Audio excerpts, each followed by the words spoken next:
Levy gets a double kill. In trouble. Is that one? Oh, just gets surged on. Yankos gets stunned. Mouth going for the 1v2. They have to play really cautiously, carefully. Goes back into the base dive. Oh, Dominion. play with fire.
¡Buen día, Barcelona! Benvinguts, bienvenidos al All-Star de League of Legends 2016. Hemos reunido a 30 de vuestros jugadores favoritos. Durante los próximos 4 días lucharán codo con codo para defender a sus regiones y demostrar quiénes son los mejores. Han llegado para incendiar la grieta del invocador, el equipo de All Stars compuesto por la LCK de Corea, la LCS de Norteamérica y la GPL del sudeste asiático. Un fuerte aplauso para el equipo ¡Fuego!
Dispuestos a congelar a cualquiera que se ponga por delante, representando al equipo hielo, los All Stars de la LPL China, la LMS y la LCS europea. ¡Ruido para el equipo hielo!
sabéis, que comience la batalla.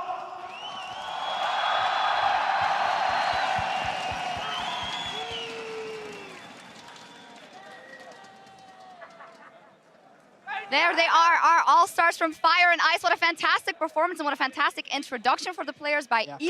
Bienvenido todo el mundo a Barcelona. Welcome everybody to Barcelona. Around the world, you answered the call. And now 30 of your favorite players have descended on Spain. Over the next 4 days, they will battle it out on Summoner's Rift and Howling Abyss to determine which all-stars will rise above the rest as we get some sights of the beautiful city we are in, Barcelona, and the players have been preparing in. It is truly a wonderful city and a wonderful venue here at the Palau St. Jordi. Good evening. I'm Eefje Schok, joined on the analyst desk by James Stress O'Leary and Joshua Jat Leesman. Quite the intro there for the player. Ooh, you know, a great, exciting, fun intro, and it's going to be a fun week. This is the point of the year. Worlds is done. We're at the end of the season, so let's create some mayhem. Yeah, one way to make an entrance is just shooting fire into the stadium, and you Fuego. can feel the heat of it all the way up here. I'm just looking forward to seeing the best players play on this patch for the first time, right? Like, we've seen IWCA, we've seen people in solo queue, but I don't think we've ever seen players at this level play on this patch yet, so that's what I'm excited for. Definitely so much to see, and we'll be covering everything from here, but we are not alone in that here in St. Jordi. Our international broadcast partners are also helping us out to bring the tournament around the globe in over 15 languages. There you see some of our colleagues from the LVP, and of course, as always, the team from Korea's OGN, bringing you all the action as well. Now, after a year full of amazing League of Legends moments, we have gathered here to celebrate. Superstars from 6 regions have been divided into 2 teams, Team Fire and Team Ice. First up in Team Fire, we have North American LCS, Korea's LCK, and Southeast Asia's GPL, specifically the Vietnamese All-Stars.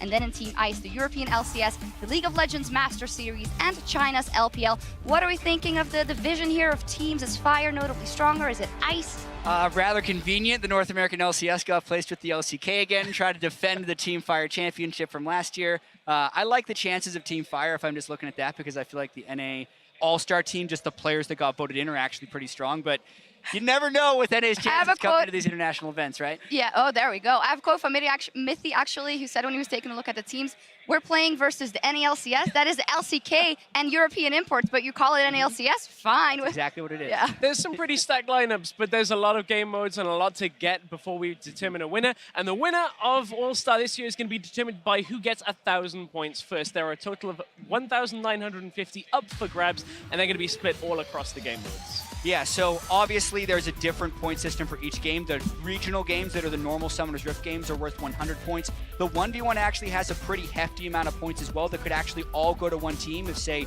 Team Fire, Team Ice dominated the 1v1, 250 for first place, all the way down to 50 points for third or fourth. Yeah, those 1v1s super important, as we were kind of talking about, you know, if one team gets all of those points, it's 500 points. It's up for grabs there. And, exactly. You know, we've seen that happen before where, you know, last year it was Doublelift, Bjergsen, they took the majority of the points, and, you know, it made for a pretty tough uphill battle for them. And at IWCA last year, Kira won the whole thing and took over his team with him to All-Star. So and walking past some of the player rooms, these guys are actually, like, all of them were just practicing 1v1. So I feel like it's one place where the players kind of actually want to do well. Well, I guess it's also because it's harder to build synergy for all these 5 players together, but what if they all get a great 1v1 strat and take that? Then you're taking a big part of the cake, right? Everyone always seems to have their favorite 1v1 strat, and you're right, but the problem is because there's bans, it gets figured out after a little while, and sometimes you just ban it away. So there's so much, we'll get into that later in the day. I cannot wait for that. Yeah, there's also a bunch of other game modes. My personal favorite is Tandem Mode. All of these are worth 50 points for the winner, and Tandem Mode is, of course, the one where there's 2 players. One has the keyboard, the other has the mouse. Kachuni from last year, who can forget that one, but very exciting. Oh man, Tandem mode. There's also assassin and marksman modes where players have to choose from a restricted champion pool. Basically, in the search bar, you type in marksman for marksman mode and assassin for assassin mode, and those are the only champions you can play. Also, you have to build only offensive items in those modes. Yeah, no tanks in either of those modes, thankfully, but we might see a couple of tanks in one for all. One of the fun modes we had from IWCA, we had a lot of Zags coming out, we had some Javans come through as well. So that's the mode where everybody votes on their team for a champion to play. All 5 members of that team are going to have that locked in. That gave us last year 10 Blitzcranks. I wonder whether we'll see anything like that again. It's always Jarvan fun. versus Yasuo again. Yeah. Like, that was actually a really great thing if people were watching IWCA, or just go back and watch the one for all between Yasuo and Jarvan. Like, there's some really fun combinations you can see, especially when you have really good players playing that wacky game. Brazil versus Oceania, 5 Zax with a ZZ-Rot portal. That was fantastic. so funny and at the same time so frustrating, because we were talking to the Oceanic team and they said, oh, we'll just, escape. No one can catch Ezreal. 3 Zax come flying in. They Zac suddenly can catch hit. Ezreal. Yeah, when there's 3 of them all ulting as well. Craziness. I hope somebody's got something new as well that we're going to get We'll to see, but it is something we can see come out as we are here on patch 6.23 for the All-Stars Madness. That is preseason +1, and in IWCA we said, okay, Assassins, all these reworks, everything's going to come out, and it was tanks. Surely with so many champions changed, we were looking at it, Assassins were going to be the name of the game on preseason, as you alluded to. A lot of people talking about the strength of Talon. We didn't see any of that. LeBlanc got banned, but it's all about the mastery changes, Chad. I mean, it makes tanks so strong. I feel like Courage of the Colossus just kind of snuck in under the radar with all these assassin changes and just kind of dominated the top lane meta. But in all honesty, the 6.23 patch here, there's a lot of stuff that's really OP. And I want to see how much of it gets exploited by these top players and how much of it is undiscovered or doesn't necessarily work on the pro game. Like Shyvana, for instance, if you're thinking in solo queue, crazy amazing jungler. But with the really good players, Lee Sin probably better than that. Ivern probably better than that. Like, there's so many things that I want to see if can kind of overtake the meta we saw at Worlds, and then we'll see you in the fun games here. And as you alluded to from IWCA, that's teams that were kind of thrown together from their own regions as well. So now I want to see if, the likes of Korea's players are going to bring something that they've been playing that nobody else has really seen. One thing's kind of for certain, Nautilus, such a high priority in the top lane right now because of how stupidly broken with his W as well, gets 53% of his max health as a shield. It's crazy. You just cannot kill him. Unkillable. Yeah.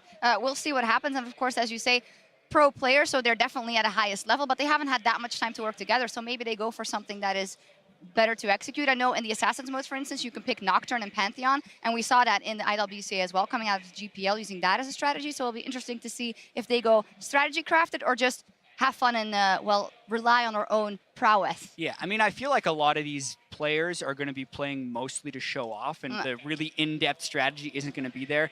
And I think that's totally okay. I was talking to Doublelift on the way in. He hadn't necessarily researched like, oh, these are the best things for Assassin mode, and he hadn't gotten out his theory crafting. But he says he has been playing probably more than a lot of these other guys, because we have to remember we're pretty much in the off-season everywhere in the world. So the question is, how fresh will these guys be? Who has figured out the game the most at this point? And honestly, who's just going to have the most fun? Well, to that, we also saw yesterday EU was sightseeing a bit and going around the city. And then on the other hand, Bjergsen tweeted that they were practicing really hard. So team bonding, it is just as important as anything else. It's what we've learned. IWCA, we saw the SEA team. They've now played 2 tournaments. They're here for their 3rd as a team. I still think it's an uphill battle for them, but it's certainly, that team synergy might go a little bit of the way to help. All right, let's take a look at the schedule then, because we have a lot on our plate starting today. First up, the Battle of the Atlantic between the NALCS All-Stars and the Hopetown European LCS team. Then we have Marksman mode, Fire versus Ice, that is a mixed-up team. And then later we will kick off our first 7 matches in the 1v1 tournament. Closing out the day, the Korean All-Star squad will take on the representatives from the LMS. We are all the way at the beginning. I'm not going to ask for a Fire versus Ice prediction yet, but I will ask for the first match, which is the European All-Stars taking on the NA All-Stars. Give me your quick predictions. Well, one thing I'll say is this will decide once and for all who the best region is with North American River, as it always does. We can close the books on it. No, I mean, based on the votes, I feel like EU voted a lot for like the classic popularity. We have a couple people in there that were in the promotion tournament, whereas NA, I feel like, voted more of the true All-Star team. So I think those guys are pretty heavily favored. I unfortunately don't disagree on too much of that at all. I mean, it's been a while since we've seen Peke in mid lane. I'm not doubting him at all, but when you compare him to the NA lineup where you're like, okay, All-Star, top tier, All-Star, every single role, it's tough for us, but I think we can still do it. In NA's favor, I would say. I think They've been in our favor before. They are the favorites. That does not make me very confident. Well, we'll see. But before we send it over to our fairly balanced, not at all biased casting crew, Doublelift tells us what the NA versus EU rivalry means to him.